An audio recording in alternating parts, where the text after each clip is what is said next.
Hi, my name is Josh Hanum. I've been running my business for 14 years. Business does $3 million a year in revenue. I started it with two co-founders. We now have nine full-time employees, and I am going to share my thoughts on mental health as an entrepreneur. I think the hardest part of being an entrepreneur is the mental side of things. The actual execution is pretty easy. Like once you know what you need to do, you just do it, you execute every day. But the hard part is the endless uncertainty and the overwhelming amount of responsibility that you have at the same time. And I think those two things in tandem make it really tough. Oftentimes, it's very uncertain where things are going to go. There are global events, there are things in your industry, there are things happening within your team, there are things happening within your customer base that you cannot control. You can't control what happens, you can't control how things go, you can't control the outcomes of a lot of stuff, and that's tough. But then you combine that with the fact that the buck does stop with you. I run the company as CEO. I do have two co-founders, which is exceptionally helpful. But at the end of the day, myself and my co-founders, all three of us, feel the weight of the fact that things do end up coming back to us. One of them is the designer, so all the design is back on him. One of them is the CTO, so everything goes back to him. Myself as the CEO, everything that has to do with growth and marketing comes back to me. When you combine those two things where it's uncertain where things are going to go and you have this responsibility of things that come up, whatever comes up, you have to deal with personally, and you can never ever get away from that. You're working 365 days a year because if something comes up, you have to deal with it. There is nobody else. So you put those two things together, and it's like every single day, the work that you put in is difficult. It's taxing, it's draining. You are putting out content, you're putting out product, you're putting out services, whatever it is that you're putting out in the world, and it does come from you. And I think that in itself feels difficult because every single time that you do that, it feels like it is a reflection of you as a person. You feel like, well, this is me. This is actually who I am being represented in this company. And when it doesn't go well, which honestly, most of the time, it doesn't feel like it's going well. Most of the time, you don't feel like you're reaching your goals. You have occasional spurts where you have that overwhelmingly satisfying feeling of like, oh my gosh, we hit the next level. But then between that, there's long, long, long plateaus. For us, it was like 7 years before we hit our first real growth spurt. Then it lasted about 18 months and then it kind of plateaued again for about 6 years. And then we started to kind of hit another growth spurt. But even within those growth spurts, it doesn't always feel perfect. And most days, you don't necessarily feel like I am out there doing my thing, changing the world. I'm making an impact on society. I'm building wealth for myself and my family. That's not how you feel most days. Most days, you just feel like, wow, there's a lot of uncertainty about what I'm doing. And I feel the weight of all this responsibility of, whether it's team members or customers or whatever it may be that's coming up on that day, there's always something. And so I do think this is where I see for myself points at which it starts to feel very overwhelming. And I also see a lot of people drop out because either the uncertainty gets to them. I think that's kind of the first one that happens, like the early stage of entrepreneurship. It's the uncertainty piece. Like right now, this moment that we're in, I do think it takes a lot longer to get established. It takes longer to be seen online, especially if you're doing content marketing. Typically, it's like 2 years of being very consistent before you really start to see things start to compound and take off and actually work in your favor. And during that whole time, it's a lot of uncertainty. It's endless uncertainty. Every day feels uncertain. Then you break through that and you're instantly hit with responsibility because as soon as things start to work, now you've got to operationalize. You probably have team members if you're doing it full time at that point after that 2 to 3 year mark. Now the responsibility starts to set in, but the uncertainty doesn't go away because you have this constant nagging feeling of, well, everything that has worked great so far seems great, but what if it stops working? What if people don't want the thing that we're putting out there in the world? What if the strategies that we're employing don't work? And I will tell you, they all stop working at some point. But just like the Brene Brown said this, she's like foreboding joy, or what have you like pre suffering doesn't make you suffer less. Meaning, if you anticipate how much things are going to suck when you get to the sucky part, it doesn't make the sucky part less sucky. It's still going to be the same amount of terrible. And I think a lot of people, myself included, fall into this trap where it's like, well, what if things change? What if things shift? What if AI changes everything? And you get yourself into this spiral where you're just starting to pre-anticipate all the things that could go wrong. It doesn't make it any easier to handle once you get there. I think, in fact, it's easier to handle it once you get there if you're not thinking about it all the time. You're not thinking about, oh, what if this goes wrong, that goes wrong, blah blah blah blah. That doesn't help anything. What does help though is just being really consistent and building up a routine for yourself where you're actually filling up your energy bucket on a day-to-day basis, which is kind of crazy to think about. And I think there's all this hype, and some people get really infatuated with the idea of the burning the midnight oil and pushing all the boundaries kind of entrepreneur. Every wave is the same. It's, this 996 culture. It's, grind set. It's just push yourself to the absolute brink. I think that's a bunch of junk. I think actually what you want to be doing as an entrepreneur is that every day you actually fill up your cup a little bit, because there will be days that will wipe out the entirety of your energy and the entirety of your stores. I will tell you that right now. It's happened to us on a regular basis for 14 years. I don't think that's going to change. Some seasons it happens more often, other seasons it happens less often. There's not really anything you can do to control that. And so if your day today is not slowly filling you up, then when you do hit those days, if you've been like pre-anticipating how much it's going to be terrible, and then it is terrible, I think it does have the propensity to just completely wipe you out. So that is one thing that I've observed a lot. I think the other thing is you do want to acknowledge the responsibility that you have as an entrepreneur. Like, I acknowledge it for myself, but it's not something that is constantly at the top of your mind. There's no point in thinking about it all the time. You know that if things come up, you have to step in and handle it. But thinking about that all the time and worrying yourself about it, not helpful. You're just going to have to deal with it when it happens and accept that that's what it is. Now, this all kind of is the negative side of things. I think the positive side of things, in terms of what can build up resilience, which I think is really the key to having strong mental health over a long period of time. One, who your co-founders are. My co-founders absolutely could not do it without them. There's no way I wouldn't be able to survive, because there's too many days when things just are not going right in my world. And I run the marketing and sales world. They run the product and the design. So as long as we're not all having a bad day at the same time, we're good. We can have 1 out of 3 okay, 2 out of 3 okay, whatever it is, doesn't matter. As long as one of us is okay, then we can get through it.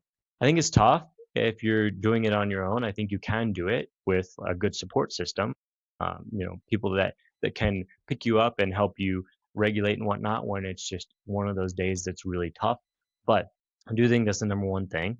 Number two thing is a team, which is the extension of the founding team. Having people whose skills are complementary, people who don't lead with their ego, people who actually want to push all in the same direction. That's invaluable, with lots of different skill sets that all kind of work together to help you reach where you want to go. Like, for myself, I'm a huge big picture thinker, but you make me do execution of small minutia details, I will lose my energy very quickly. And so a lot of people on our team are excellent at minutia details, excellent at detail orientation, excellent at automation. So you can pair us together, and it's a symbiotic connection where we both benefit from the other. And I think that's the goal with a team, is that your team is better because all of you are there. It's no point if you all have the same skills. I think this is a mistake that I've seen a number of entrepreneurs make, where they just hire people that they're comfortable with, or they see the value in, because it's like, oh, they do the same thing that I do. Terrible idea, in my opinion. So co-founders, team. Third thing is understanding your capacity. I think this is another thing that I've seen entrepreneurs, as they mature, and myself included, you just start to learn what your capacity is, and you don't push yourself beyond it unless you absolutely have to for a certain season. There are times where you just have to, like something's gone wrong, or there's an opportunity to take advantage of, and you're going into the red on your capacity. But on a day-to-day basis, daily, weekly, monthly, over the course of a year, You have to have rhythms and systems where there's rest built in, there's enjoyment built in, there's time spent with people built in, where you're not just pushing yourself to the absolute brink. In my early years, I made this mistake a lot. I would sit down, I remember very vividly, sit down on a weekend to rewrite all the help docs. I could kind of do it, but by the end of that weekend, I was so drained that the next week was just kind of it was just shot. Like I didn't really get much done for a whole week after that. And I think that's a grave mistake. You don't want to push yourself past your actual capacity and then have a whole week where you're just like dead. It also just kind of implants these ideas in your mind that this is going to suck. And if you have that idea in your mind that this is going to suck, then it does suck and you don't want that. So I think understanding your capacity is right after team and co-founders in terms of what actually builds resilience. The fourth thing, and this is kind of one that I've come to realize more recently, the last 5 years have been very volatile in the market ever since the pandemic hit in 2020 or 2019. Since then, it's been very up and down. There's lots of fits and starts. There's AI fears, there's other stuff going on. There's a lot going on. And so what I've learned is that you have to practice being in difficult situations, almost like exposure therapy. And, it's very cliche, but I do enjoy a good sauna and a cold plunge because it is forcing yourself to go into something that is very uncomfortable. I think other people have different versions of this. I know a lot of people are into jujitsu or yoga, or they just have other practices they do that are difficult. I think strengthening that muscle of doing things that are difficult physically and emotionally is really, really helpful because inevitably there will be times when you're gonna need that muscle. And if you haven't been strengthening it, then it's not gonna be strong. Like that's just, I don't know, that's like pretty obvious, right? It's like anybody that works out or runs or does any sort of physical sports or whatever, you know that if you don't strengthen a muscle, it's not going to get stronger. And so I do think that practicing and simulating those difficult moments where you are just extremely uncomfortable and you have to stay calm and you have to just let it be, that is really valuable. And that's something that I think I've picked up in the last 5 years that I didn't used to do. I think partially as a result of how volatile the market's been, and then partially just as a result of, hey, I don't want these things to feel like such extreme ups and downs anymore. I would like everything to feel a little bit more balanced and even. And I think it does feel more balanced and even when you are practicing and you're simulating those scenarios. You're simulating what it feels like to be in a situation that is just dastardly uncomfortable. So that's the next thing. After that, I think having a great support system. My friend Ryan Robinson, who's a fellow entrepreneur, described this really well when I interviewed him. He was just like, you have to have people in your life who can support you because entrepreneurship is a whirlwind. It is a roller coaster. There's that book, The Hard Thing About Hard Things, where you just oscillate between absolute elation and crippling fear.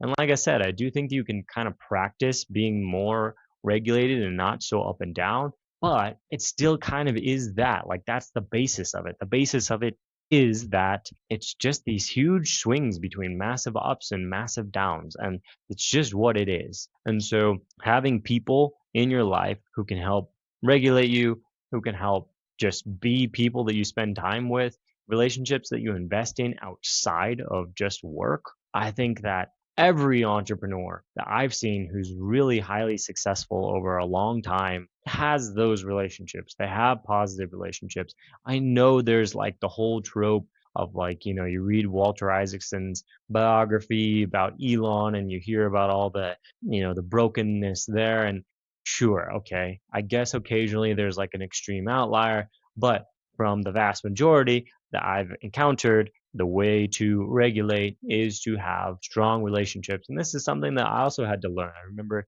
about 5 years into running my business, it was not going well at all. We really struggled to get off the ground the first 5 years. And I just remember looking around and being like, wow, I just have not invested in my life outside of this company, and now this company is going poorly, and that sucks. That feels really terrible because what's the point of this? What have I even built? Like, it doesn't really matter that much at the end of the day. At the end of the day, it's the people in your life and those relationships that will last and kind of get you through things. And if you don't invest in those because you're like, oh, I just got to grind away at this, I do think that the vast majority of people would say they highly, highly regret making that decision. The next thing I think is just physical health. Physical health has all sorts of ties: walking, being in nature, exercise, lifting weights, all that kind of stuff, right? Getting good sleep, taking care of your eating, your intake. It's so underrated, especially now as I look back over 14 years. I can see kind of the periods when I did prioritize that and the result of what came to be a year or two later versus the periods where I didn't prioritize that. And I look at the work and it just feels a little bit strange, honestly, because I'm just not in a good position myself. And physical and mental are highly connected. Everybody loves to talk about the vagus nerve now and the gut brain connection. And it's just kind of like, well, yeah, duh. I mean, what you eat and how you take care of your body, of course, affects your mind. And I think that is one of the factors that is the most important in terms of staying mentally resilient for myself and for a lot of people that I have seen and talked to as well.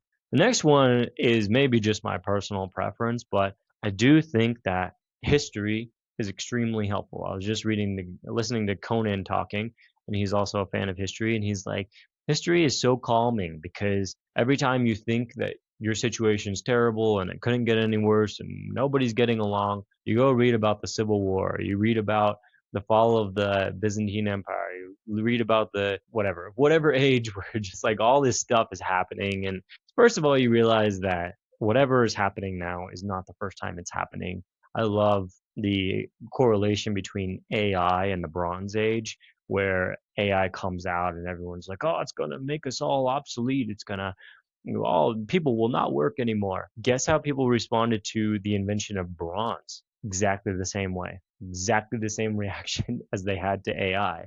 I don't remember the exact time frame. It's like maybe 3,000 years ago. Don't quote me on that. But basically, people react to everything the same over time. The things that happen in history are different, but the way that people react are always the same. And I think as you study that, it just helps to really calm the nervous system because you're just like, okay, people don't really change. And as long as I pay attention to my people, my customers, what's happening in my world, then I know that stuff is going to stay consistent and it gives you a lot of peace of mind. So I do think that listening to history is really helpful. Also, having a peer network, extremely valuable. This is something I've always invested in as an entrepreneur. People that are around your size, which is super important because the problems you're going through are not the same as the problems of somebody who's 10 times bigger than you or 10 times smaller than you. I would say within plus or minus 50% of your revenue, as long as you're, past like a million or so, then it can be relatable. Sometimes it has to be even closer. Also, being in your industry is really helpful. So I do make a huge conscious effort to build that up. It's a lot of work outside of just your day to day because it's not necessarily like beneficial to your market research or any of that stuff. It is beneficial though on the mental side because being able to sit down and have those conversations and honestly most of the time just gripe with each other about how much things are difficult is so invaluable. It makes you feel not alone in it. And I do think that feeling alone in it is the thing that destroys more businesses than anything, which is circling back to the beginning, why I put co-founders number one as the most important aspect of getting through all of this. Those are my points on mental health and resilience as an entrepreneur after 14. These have mostly stayed the same. There's a few new additions, like I was saying, with kind of pushing yourself outside of your comfort zone as an example. But generally, these things have stayed the same, and it's just really helpful to remind myself. And hopefully, you find this helpful and can resonate with some of these as well.